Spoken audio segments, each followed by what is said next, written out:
Olá, aqui estou eu novamente com vocês para dar continuidade às nossas videoaulas. Abordaremos a teoria humanista, nos atendo mais aos pressupostos de Carl Rogers, porque a sua teoria teve uma grande influência na educação brasileira, especialmente nos anos de 1960, em face do movimento da Escola Nova no Brasil. A abordagem humanista, na verdade, é compartilhada com outros estudiosos, dentre os quais podemos citar Neil, Maslow e Henrik Fromm, que aparecem aí na tela para vocês. Muito bem, a primeira coisa que temos que colocar em evidência é que esta é uma abordagem subjetivista, porque confere ao sujeito o papel central. A teoria de Rogers, ela surgiu como uma consequência das suas experiências como terapeuta.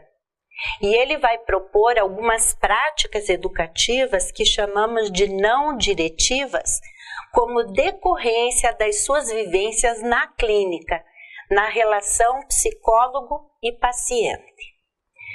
A teoria do Rogers surgiu como oposição às duas grandes teorias que influenciaram a psicologia na sua época. Opõe-se ao behaviorismo por sua impessoalidade, seu caráter controlador do comportamento e porque o homem é visto no behaviorismo em termos mecanicistas. E opõe-se também à psicanálise, porque a psicanálise apresenta uma posição determinista ao considerar que o passado de uma pessoa determina o seu momento presente. Uma ideia central na teoria rogeriana é a ideia de liberdade do ser humano. Rogers possuía uma grande confiança no homem e isto guiava os conceitos centrais de sua teoria, que são os seguintes. Primeiro, predisposição à autorrealização, visto como um vetor interno pelo qual todos os homens buscam a realização de suas potencialidades. Segundo, não direção ou liberdade. A pessoa não precisa de pressão para modificar seus valores e ideias. Ela fará isso pela sua própria experiência, de acordo com os significados que dá a elas pela percepção que tem da situação. Terceiro conceito é a autovalorização, uma tendência organísmica de base biológica que leva o homem a autoavaliar-se. O quarto conceito é o conceito de estrutura do self, o eu. O eu é o integrador das experiências do sujeito. Compõe-se de intelecto, percepções, valores, sentimentos e emoções da pessoa em sua interação com o meio. E o quinto e último conceito é a autoavaliação. Pela autoavaliação, a pessoa descobre suas necessidades fisiológicas e psicológicas. Notem que todos esses conceitos pressupõem a crença de que o homem não deve ser guiado, não deve ser direcionado. Daí o fato de sua teoria ser chamada também de não diretivista. Vejam os versos de Lao Tse citados por Rogers. Se eu deixar de interferir nas pessoas, elas se encarregarão de si mesmas. Se eu deixar de comandar as pessoas, elas se comportarão por si mesmas. Se eu deixar de pregar as pessoas, elas se aperfeiçoarão por si mesmas. Se eu deixar de me impor às pessoas, elas se tornarão elas mesmas. Observem nesses versos toda a filosofia humanista que norteia a teoria. Então, a ideia de educação que ele traz, evidentemente, é de uma educação com liberdade do aluno e cujo centro é o aluno.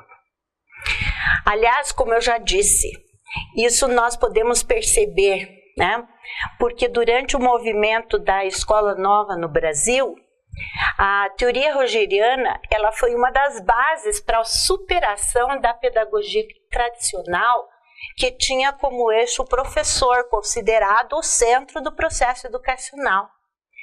Então, houve um deslocamento do eixo do professor para o aluno, passando-se a valorizar o aluno, a respeitá-lo mais e considerar seus interesses, suas potencialidades, suas motivações, as diferenças individuais dos alunos nas classes. E isso contribuiu muito para a superação da pedagogia tradicional, cujo centro de gravidade era o professor, tido como inquestionável, como detentor de todo o saber. Carl Rogers desenvolveu ideias para obtermos na escola uma aprendizagem significativa por parte dos alunos. Vejam essas ideias. Para ele, a aprendizagem significativa implica que o aluno seja o centro do processo educacional. Como eu já falei antes, superar a pedagogia tradicional com foco no professor. Ele entendia que ensinar era algo impossível, pois não se pode ensinar algo a alguém. Nós só podemos facilitar a aprendizagem por meio da criação de determinadas condições e do provimento de recursos que promovam a aprendizagem. Isso porque considera que a aprendizagem é autoapropriada e se dá mediante experiências que sejam significativas para o aluno. Essas experiências serão sempre pessoais, porque devem ter sentido para cada um dos alunos. Por isso, Rogers dizia que o professor não ensinava, só podia ser um facilitador da aprendizagem dos alunos. Ele também propunha algumas condições para que essa aprendizagem significativa que ele pensava possa ocorrer. As condições são as seguintes: contato com a realidade. É preciso sempre que o aluno vincule a sua aprendizagem às experiências e motivações que possui. A autenticidade ou congruência do professor facilitador. O professor deve se colocar perante os alunos como uma pessoa inteira, sem fachadas. Aceitação positiva e incondicional do aluno. O professor deve aceitar o aluno real, como ele é, sem idealizar. Compreensão empática é o sentimento pelo qual o professor se coloca na posição do aluno. E respeito do professor à atividade estruturante do aluno. O professor deve ter sempre confiança na pessoa. Ou seja, um professor que não confia que os seus alunos vão aprender, vão se desenvolver, nunca poderá ser um professor facilitador. É preciso ter essa confiança no ser humano para poder ser um professor no sentido rogeriano do termo. Evidentemente, dentro dessa ideia de liberdade proposta por Rogers, podemos destacar alguns princípios norteadores de uma educação nesses termos.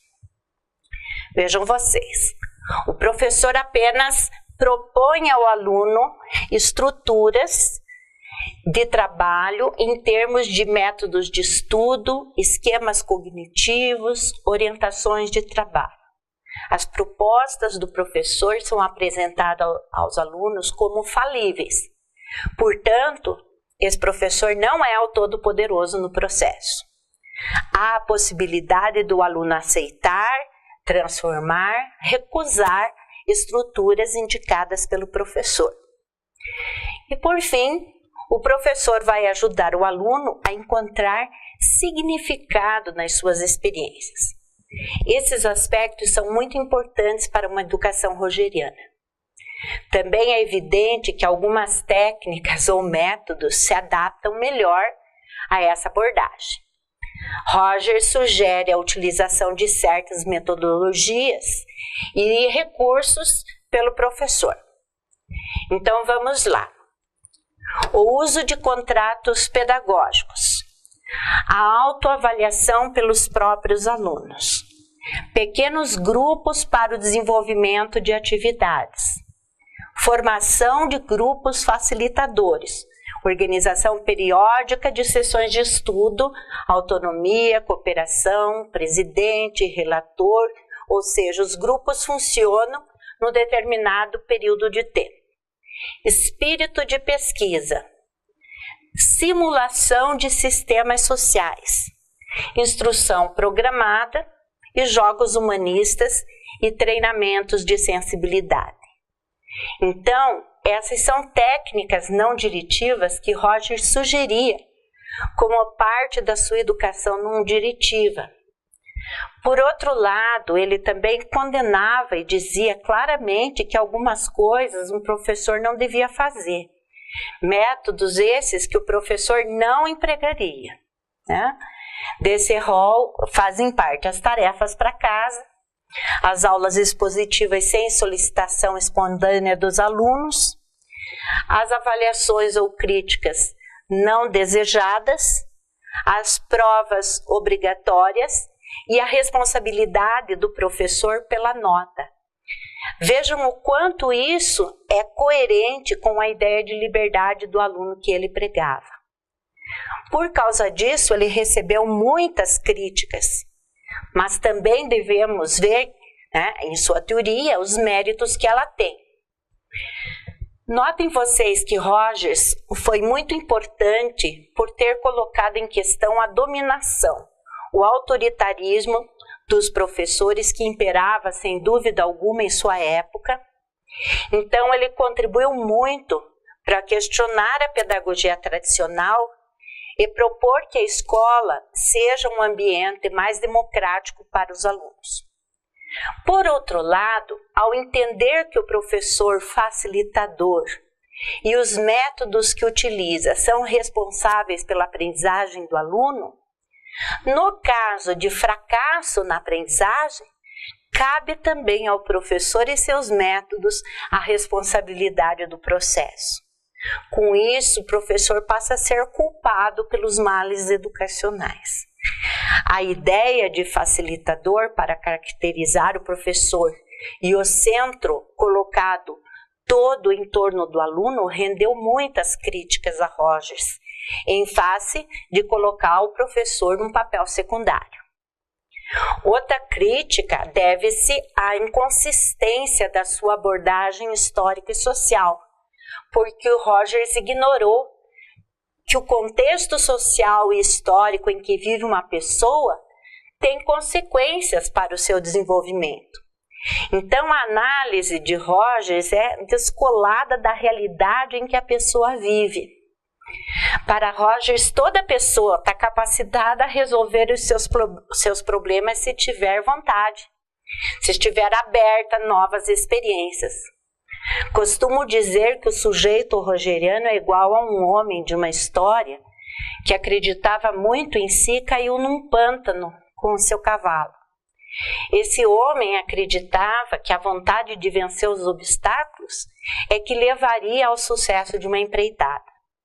Então, quando ele e o seu cavalo caem no pântano, ele usa toda a sua força de vontade e vai puxando a si mesmo e ao cavalo pelos próprios cabelos, saindo então daquele pântano que o afogava.